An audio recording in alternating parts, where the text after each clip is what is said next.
synchronicity, right? It's synchronicity, and Yeah. it will lead you to people who you will teach and you will learn from. Yeah. And some of them will be in your life for a long time, others not so long, but usually you end up meeting the people you need to meet.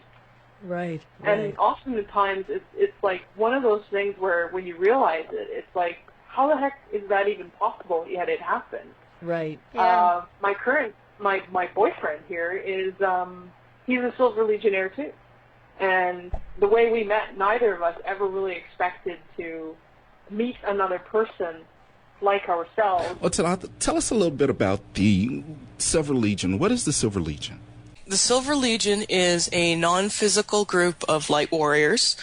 Some of us are incarnates like myself, but the vast majority of the Silver Legion is not incarnated on Earth. We have a realm of our own in which we normally reside, and we also have a space fleet of our own, which we have currently parked in orbit in this system around this planet, and also in this system in a few other places. What we are doing is we're involved with the Earth Liberation Project. We're part of the Liberation Forces. We are now officially members of the Galactic Federation of Planets, as we now have a planet. Okay. And what we're doing is we're working here as much as we can, non-physically, to attempt to free humanity on Earth, remove the hostile influence that has been 26,000 years building on this planet in order to take us over, and free this planet so that every human being, man, woman, child, and everything on this planet has an opportunity to be free and live the life they were meant to live without all the BS that we're currently going through. Okay, let me ask you, where are we currently at in that process, or where are you guys currently at in that process as far as Earth's liberation? Well, there is a lot going on behind the scenes. It's one of these things where I couldn't really give you a percentage point, but we're definitely making progress. And it's one of these things where it looks like there's no progress to everybody until the moment when we actually have a breaking point, in which case things will become very obvious to everybody very quickly.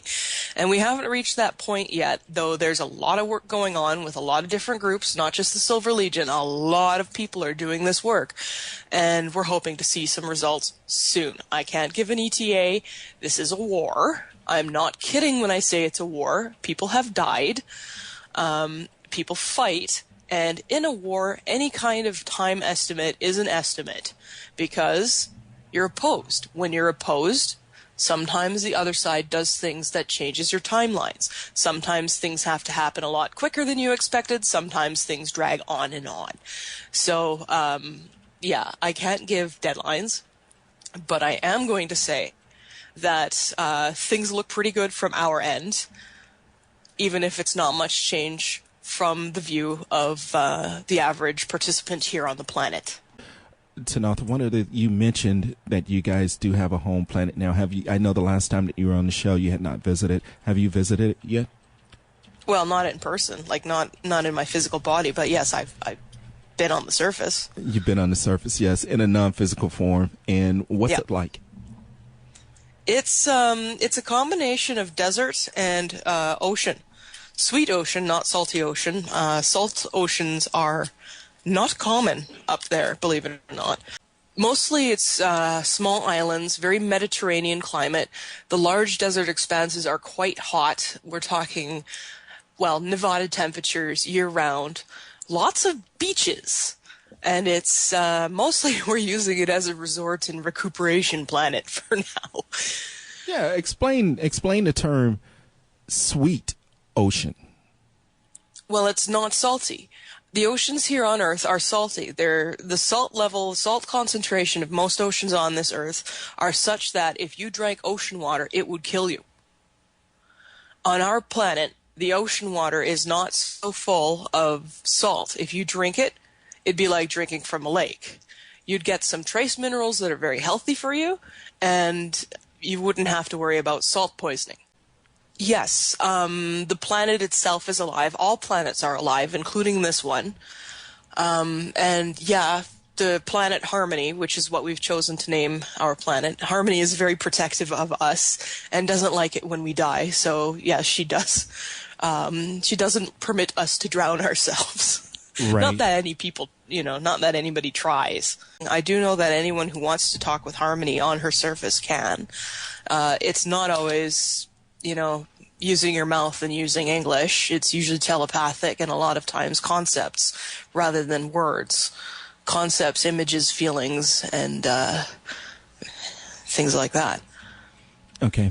And do a recap for us of 2012, the things that was accomplished by the Silver Legion for those that have not tuned into the show or haven't heard you on the show before, so they will understand what type of things, when you were talking about liberating the planet, what it is that you guys accomplished in the year 2012 on our behalf. Well, some of these things do have to remain confidential because we're still in active operations mode.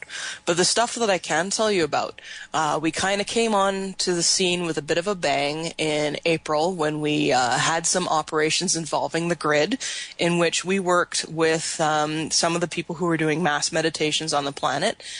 We used some of the intent and the energy that you guys generated to help free up the grid. Now, there's several other grids on this planet, and we've been working on them too.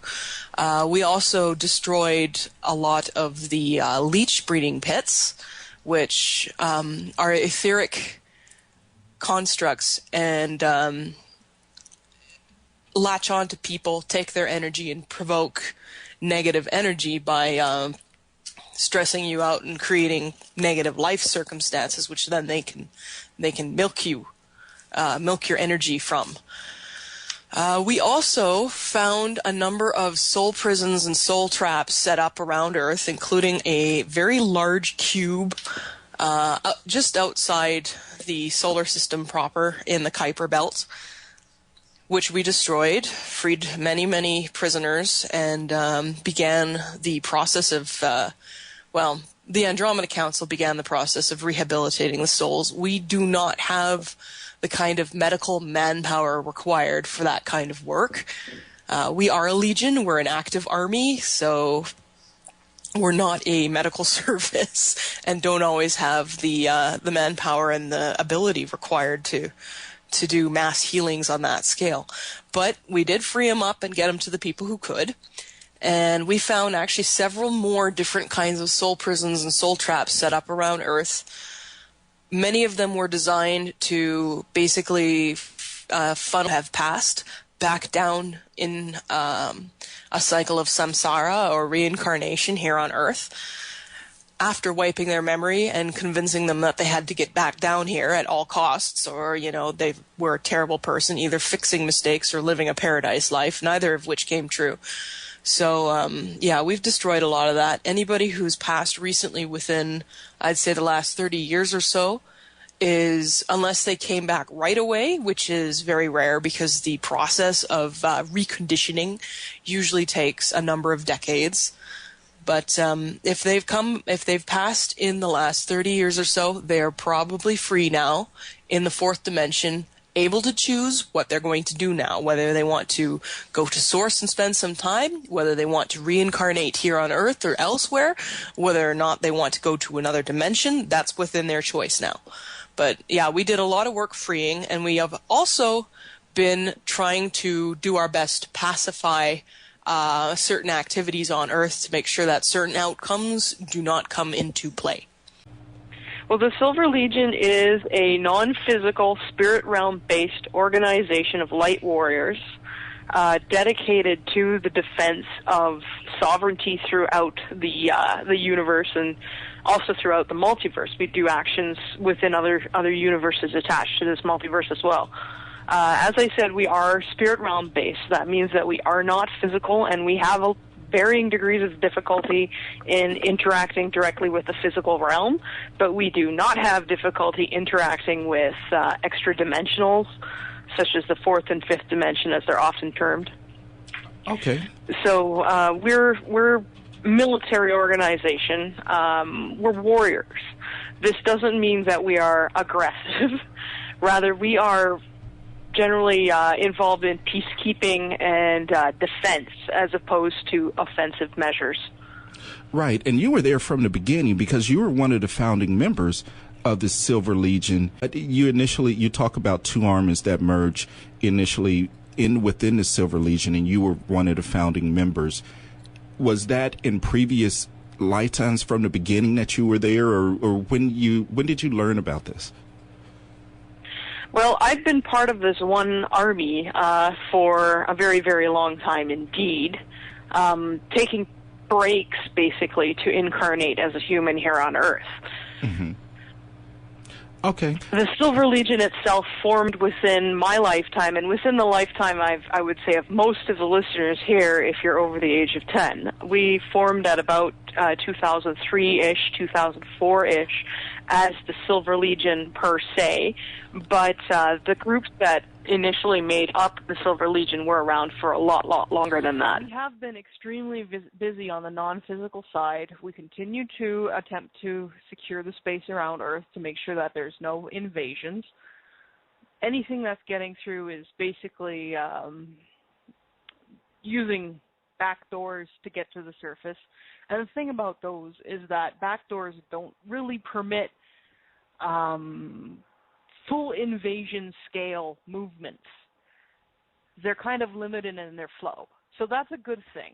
Unfortunately, we don't also have the ability to use those backdoors, so that's a bad thing. We do have some operations in the works that we're hoping will yield some useful fruit, but you know, oftentimes when we do this, it ends up being back to the drawing board as usual. So I have definitely not been sitting on my butt doing nothing. We've all been working behind the scenes.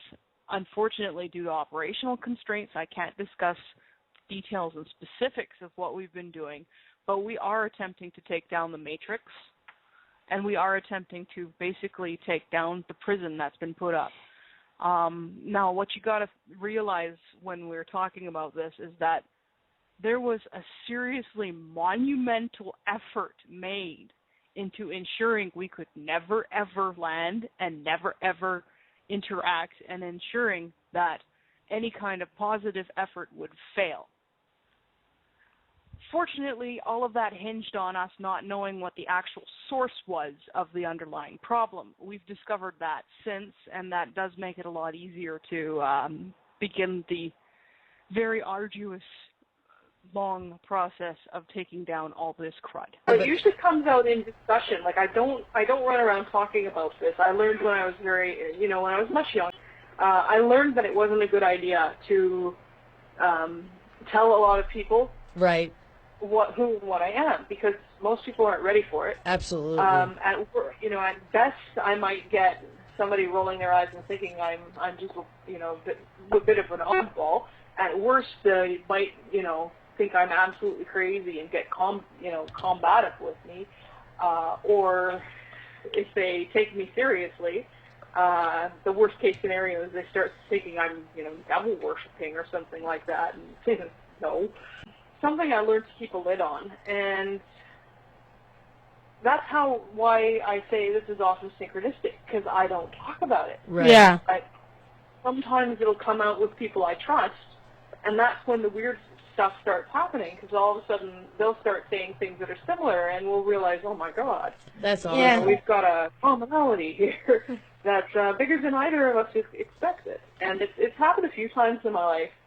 And now that I've become more involved and more public, of course, some of the others are contacting me. And we don't know who each other is when we come down here, in part because there is information loss when you come as a human on this planet. There's no getting around that. There's going to be some information loss. Right. The other part is it's a safety issue. There was somebody down here who knew who all the other ones are, and that person was harmed and forced to tell, then it's a great big security concern.